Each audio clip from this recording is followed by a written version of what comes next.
Nací en un pueblito de lo alto de Portuguesa y Biscucuy, estado Portuguesa, donde se cruzan tres estados: Biscucuy y Chabasquén, que están, tú sabes, forman parte de un triángulo: Biscucuy, Chabasquén y Campo Elías, que forma parte de Boconó. Toda esa zona es cafetalera, se produce mucho café, y el bocari, que es un árbol, vamos a llamarlo, de la simbología de esa región. Y era una adolescencia extraordinaria, infantil, después juvenil, jugando mucho béisbol, mucha pelota. Y esos pueblos cruzados por los dos ríos, y una niñez y una juventud inocente. Mi madre me coloca el nombre de Gerardo por San Gerardo. Entonces mi nombre es Gerardo Falcón Valderrama.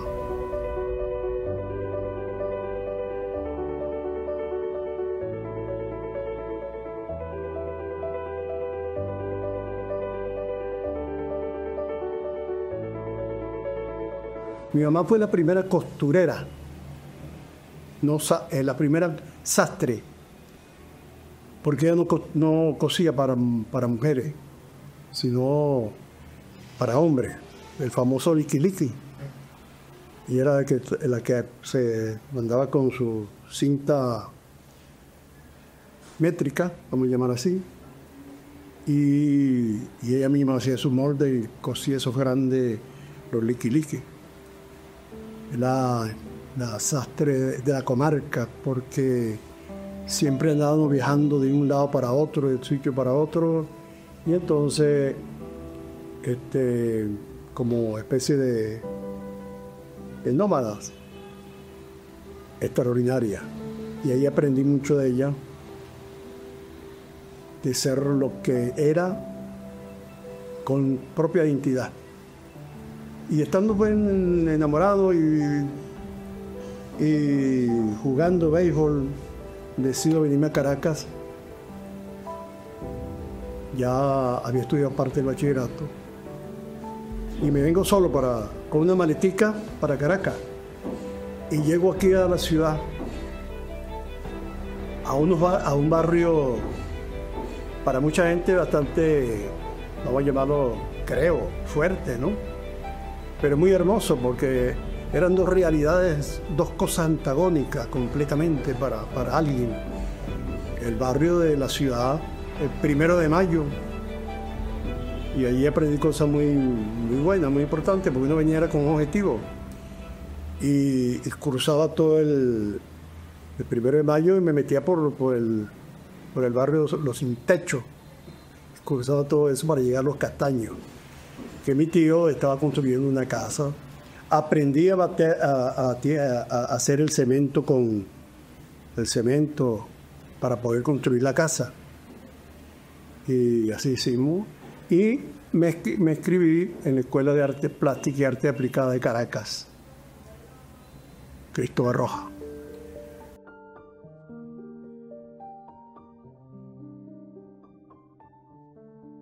La máxima escuela de la enseñanza y del aprendizaje de las artes del país, donde se han formado el 99% de los grandes artistas venezolanos.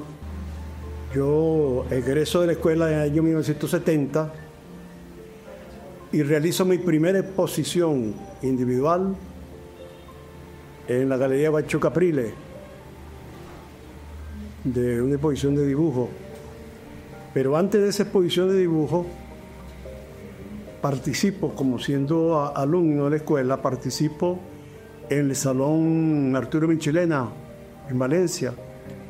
Participar en el Salón Arturo Michelena de Valencia era una odisea. Era muy difícil participar porque había mucha rigurosidad para seleccionar a los participantes. Era muy exigente el jurado.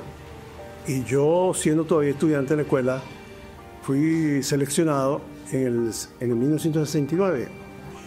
Por eso que yo tomo de 1969 como el año de yo comienzo profesionalmente. Cuando tú traes un propósito en la vida, a ti no te detiene nadie. Puede ocurrir lo que pueda ocurrir, lo difícil, las dificultades, y tú siempre vas hacia adelante. Cuando yo me inicio en la enseñanza, en la pedagogía, en mi mente no estaba que iba a ser docente, que iba a ser profesor, sino que lógicamente la vida te lleva allí, pues era necesario. Y la mayoría de los artistas en todas partes siempre van con su trabajo plástico, son pedagogos, pues, profesores. Y entonces comienzo a trabajar en 1970 en la Escuela Industrial de Maiquetía. Imagínate tú, de aquí de Caracas, de trasladarme todos los días en la madrugada del cementerio de Los Castaños hasta Maiquetía, era un poquito difícil. Además de eso, durar todo el santo día dando clases, pues. Y ahí pasé 10 años. Eso por un lado enriqueció, pero otro me limitó mucho en mi creación plástica. Hago mi primera exposición en 1970 de dibujo, hago la segunda, en esa exposición me presenta Mateo Manaure, siendo todavía, estaba egresando a la escuela. Y en 1972 realizo la segunda individual, y en 1974 realizo la tercera individual. O sea, cada 2 años yo realizo una exposición individual. Ahí me paro porque, aparte del trabajo, tenía que comenzar a estudiar profesorado. Entonces comenzó también a estudiar profesorado en el Instituto Universitario de Mejoramiento Profesional y Magisterio, que tú estabas trabajando dando clases y al mismo tiempo podías estudiar. Y la pedagogía, para poder, tú sabes, bueno. Pero en ese transcurso había una política importante para la cultura y las artes. Los artistas iban a las instituciones. Ahí conocí a Kirley Nazoa. Siendo muy joven, yo conozco a Kirley Nazoa. Y para mí fue una experiencia también muy, muy importante. Pero siempre la enseñanza limitó mucho. Entonces comienzo un mundo y una búsqueda, experimentar nuevas cosas, nuevas posibilidades, y eso dura unos añitos. Y después en 1980 me traen a la Escuela de Arte Plástica y Arte Aplicada de Caracas, Cristóbal Rojas. Y entonces ahí comienzo pues al mismo tiempo de ser coordinador, era coordinador de la mención Arte Puro y también coordinador de extensión y recursos porque ya estaba graduado. Entonces, para el Ministerio de Educación yo era un tiempo completo que estaba dedicado a coordinar. Y eso fue una experiencia bastante interesante.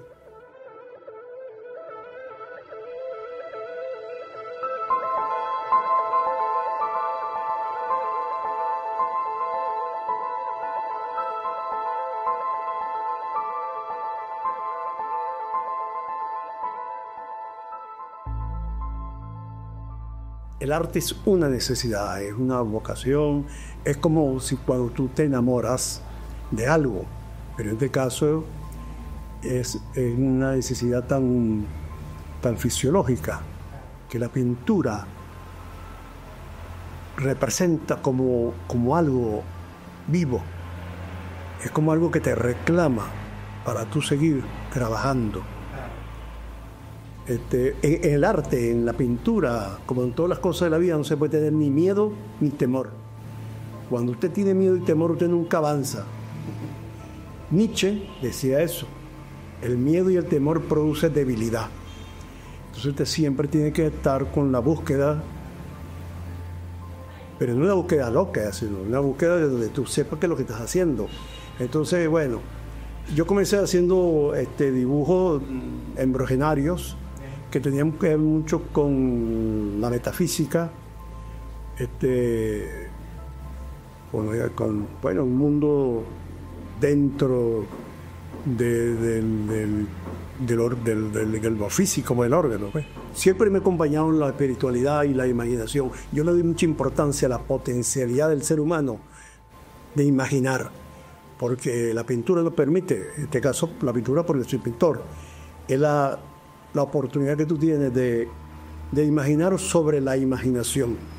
Esa gran potencialidad que tú tienes, y por eso que uno es mágico.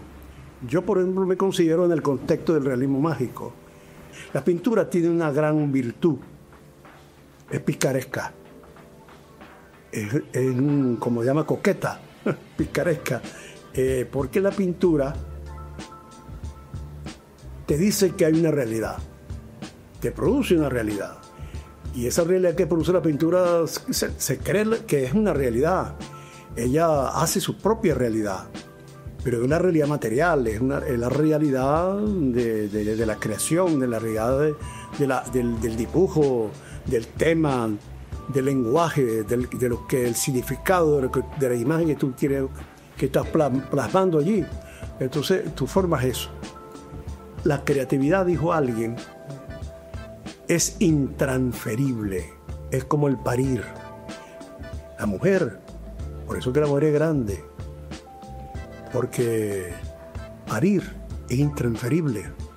Y así mismo el arte del dibujo, la pintura, la escultura es intransferible, porque cada quien crea y cada quien hace un lenguaje, una obra de arte, además de la estética, eso que llaman la ciencia de la estética, y todo el mundo se ha dicho que la estética tiene que ver con lo bonito, con lo hermoso, con lo agradable. La estética va mucho más allá. La estética puede ser fea, pero es la estética. Y por eso una obra de arte, además de la estética, tiene que tener lenguaje, contenido y significado.